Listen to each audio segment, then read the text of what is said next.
कह रहा है कि समतल आवर्ती प्रगामी तरंग के कण का वेग तरंग के वेग से हमेशा कम होगा। कह रहा है कि in a plane progressive harmonic wave particle speed is always less than the wave speed. तो देखिए ऐसे सम में या प्रोग्रेसिव वेव में, क्योंकि आवर्ती प्रगामी कह रहा है, इन a plane progressive harmonic wave, ध्यान दीजिएगा, कह रहा है हार्मोनिक वेव। तो हार्मोनिक वेव में आपने स्पीड ऑफ पार्टिकल पढ़ा होगा, तो हम लिख भी दे रहे हैं स्पीड ऑफ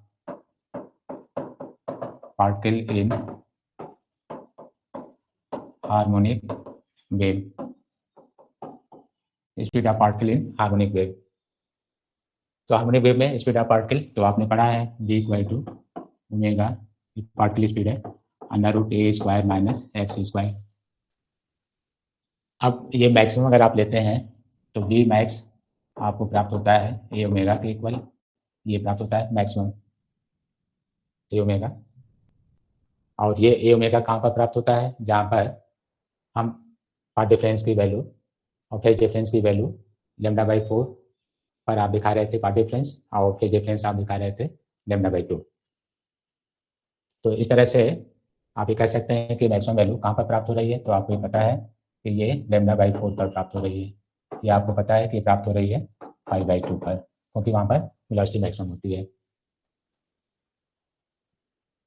तो इस तरह से अगर आपको मान रखना है तो आप यहाँ से ब्रेक कर सकते हैं एम्पलीट्यूड को, और एम्पलीट्यूड को ब्रेक करके आप देखिए कि ये वैल्यू कहाँ पर हम ले सकते हैं आयाम। तो आयाम आपको सॉल्व करना है, आयाम की वैल्यू तो तुलना कर लीजिए। तरंग का आयाम दे रहा है ये λ/2 पाई, या यहाँ दे रहा है λ/2 पाई से अधिक, और यहाँ दे रहा है λ/4। तो देखिए जब आप इसमें एम्पलीट्यूड का फंक्शन देखेंगे, वेवलेंथ का देखेंगे, तो यहाँ पर जो λ है वो कहाँ पर आना चाहिए 2 पाई, और कहाँ पर कम या अधिकतम आना चाहिए।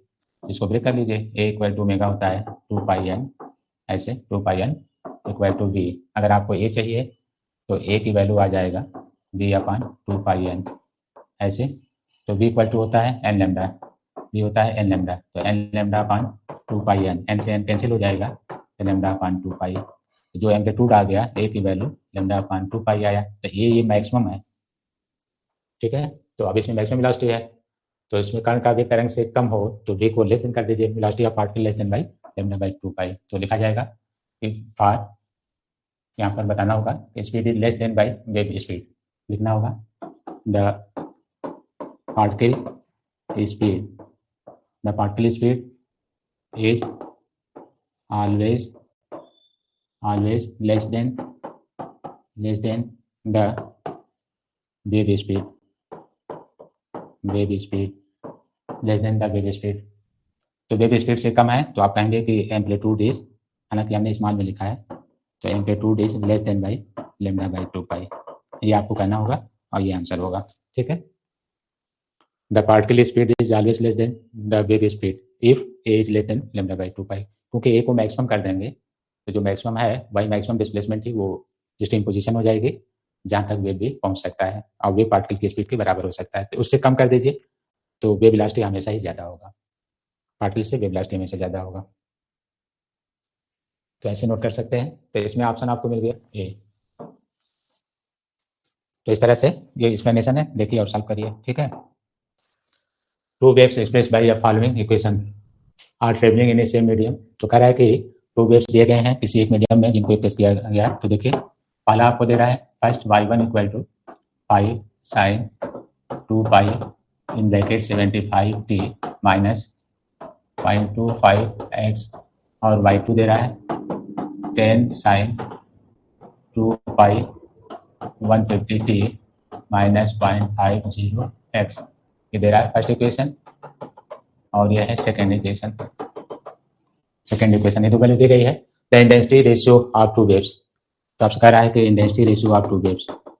आप जानते हैं कि इंटेंसिटी ऑफ द वेव्स जो आप लिखते हैं आई की value 2 pi square N square A square rho into V होता है, आपने पढ़ा होगा। या तो आप चाहें तो इसको ओमेगा में भी लिख सकते हैं, ऐसे 1/2 omega square A square rho into V होता है, ऐसे भी आप पढ़ सकते हैं।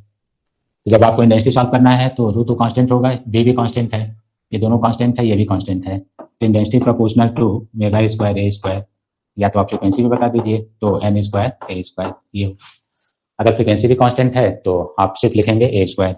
If n is constant n is constant, अगर एन भी कांस्टेंट है तो I proportional to A square, A constant है तो I proportional to n square, जो भी दिया हो वो आपके इक्वेशन पर डिपेंड करता है कि आप कौन सा लेंगे। तो चलिए क्वेश्चन में देखिए जो क्या दिया है इनमें से, फिर आप इनको सॉल्व करिए।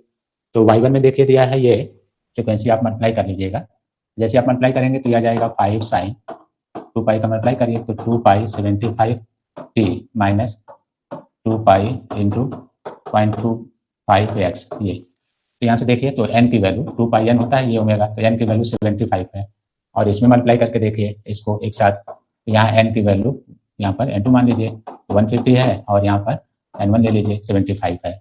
एम्पलीट्यूड इसको a1 मान लीजिए, इसको a2 ले लीजिए, तो दोनों अलग अलग है। अर्थात ये इंटेंसिटी केवल एम्पलीट्यूड नहीं फ्रिक्वेंसी पर भी डिपेंड कर रही है, दोनों पर डिपेंड कर रही है। ठीक है, तो इसका सेंस हुआ कि आई अगर आप सॉल्व कर रहे हैं तो I one by I two, तो 2 मान लेकर चलिए, कॉन्स्टेंट तो यहाँ से कट ही जाएगा, n1 square a1 square by n2 square a2 square. तो n1 बाई n2 तो पहले में दिया था 75, तो 75 इंटू 75 और एम्पलीट्यूड था 5, तो 5 का स्क्वायर आप जो है 25, नीचे दे रखा है 150, तो 150 का स्क्वायर और यहाँ दे रखा है 10, तो 10 का स्क्वायर 100, तो यहाँ से कैंसिल कर देंगे जब आप 2, ये भी 2 आ जाएगा और ये होगा 4, तो दोनों का रेशियो कितना आ गया 1/16।